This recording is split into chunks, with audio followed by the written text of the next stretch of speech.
Let's discuss about inhibitors. So, some chemical inhibits the enzyme activity by binding to the enzyme are called enzyme inhibitors. So, this is enzyme. The enzyme activity ఏదైతే ఉంటుందో అది inhibitor ఇది ఉంది కదా, ఇది bind అయిపోయి దీని యాక్టివిటీని inhibit చేసేస్తుంది అనమాట. కొన్ని కెమికల్స్ అనమాట. Some chemicals inhibit the activity of enzyme by binding to the enzyme. దాన్ని మనం ఇన్హిబిటర్స్ అంటాం అనమాట. ఓకేనా? ఎంజైమ్ ఇన్హిబిటర్స్ ఏవైతే ఉంటాయో అవి 3 టైప్స్ ఉంటాయన్నమాట. కాంపిటేటివ్, నాన్ కాంపిటేటివ్, ఇంకా ఫీడ్బ్యాక్ ఇన్హిబిటర్స్. కాంపిటేటివ్ ఇన్హిబిటర్స్ అంటే ఏంది? ఇప్పుడు చూడండి, ఇది ఎంజైమ్ కదా, మీరు ముందు వీడియో చూడకపోతే వెళ్ళి చూడండి, అందులో నేను ఎంజైమ్ సబ్స్ట్రేట్ అది చెప్పానమాట. చూడండి, ఇది ఎంజైమ్ కదా, ఇది వచ్చేసి సబ్స్ట్రేట్ అనేది ఎంజైమ్కి బైండ్ అవుతుంది కదా. ఇది నార్మల్ కేసులో జరిగేదన్నమాట. ఎంజైమ్ యాక్టివిటీ జరగడానికి సబ్స్ట్రేట్ అనేది బైండ్ అవ్వాలి, ప్రొడక్ట్ ఫామ్ అవుతుంది, అదంతా చెప్పాను నేను ఆల్రెడీ. ఇది నార్మల్ కేసులో. అదే ఇన్హిబిటర్ కేసులో ఏంది, కాంపిటేటివ్ ఇన్హిబిటర్ చూస్తాం ఇప్పుడు. ఇందులో ఏంది, ఈ ఎంజైమ్ ఏదైతే ఉంటుందో దానికి ఇన్హిబిటర్ వచ్చేసి బైండ్ అయిపోతుంది.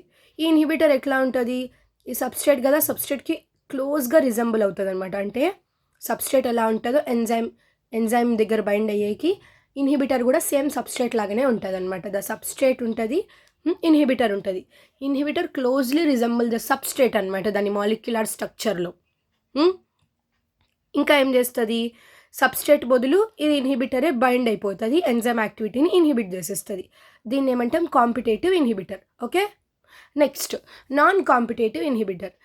ఇన్హిబిటర్ ఇది యాక్టివ్ సైట్ కదా, ఎంజైమ్ ఇది యాక్టివ్ సైట్ కదా, ఇక్కడ బైండ్ అవ్వకోకుండా ఎక్కడో బైండ్ అయిపోతుంది inhibitor. Other than the active site bind అయిపోతుంది అనమాట. Inhibitor binding the enzyme other than the active site bind అయిపోయి దీని గ్లోబులర్ స్ట్రక్చర్ చేంజ్ అయిపోయింది కదా. ఎలా ఉండాలి, ఇలా ఉండాలి. ఇదేమైంది, ఇలా ఎక్కడో వెళ్ళి బైండ్ అయిపోతుంది, దీని గ్లోబులర్ స్ట్రక్చర్ చేంజ్ అయిపోయింది. దాన్ని మనం ఏమంటాం, నాన్ కాంపిటేటివ్ ఇన్హిబిటర్స్ అంటాం అనమాట. Next feedback inhibitors. Feedback inhibitors అంటే ఏంటంటే, ఇప్పుడు గ్లైకాలసిస్ ఉంది మీకు, ఇందులో మీకు ఎండ్ ప్రోడక్ట్ వస్తుంది, ఫస్ట్ ప్రోడక్ట్ కూడా ఉంటుంది. ఎంజైమ్ ఫస్ట్ ప్రోడక్ట్ ఏంది, హెక్సోకైనేస్. ఓకేనా? ఏదైతే end product of the chain of enzyme catalysed reaction ఉంటుందో, అంటే ఎగ్జాంపుల్ గ్లైకాలసిస్ మీరు చూస్తే అందులో ఏంది, ఏదైతే రియాక్షన్ ఉంటుంది చూడండి, ఫస్ట్ ఎంజైమ్ అనేది దానివల్ల స్టాప్ చేయబడుతుంది అనమాట, according to the part of homeostasis అనమాట. దాన్ని మనం ఫీడ్బ్యాక్ మెకానిజం అంటాం అనమాట. Feedback mechanism of inhibitors. Okay, ఇదన్నమాట. అర్థమైందా? సో ఇది వచ్చేసి మీకు 4 మార్క్స్ క్వశ్చన్ అనమాట. నేను పాయింట్స్ చదువుతా చూడండి.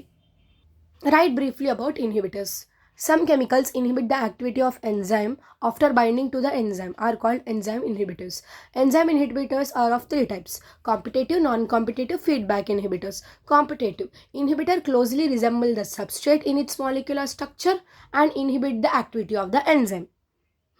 Next, non-competitive inhibitor binding to the enzyme other than the active site and change the globular structure of the enzyme. Okay. Feedback inhibitors. The end product of a chain of enzyme catalyzed reaction inhibit the enzyme of the first reaction as a part of homeostasis. So this is about the inhibitors. Ante, thank you. Bye bye.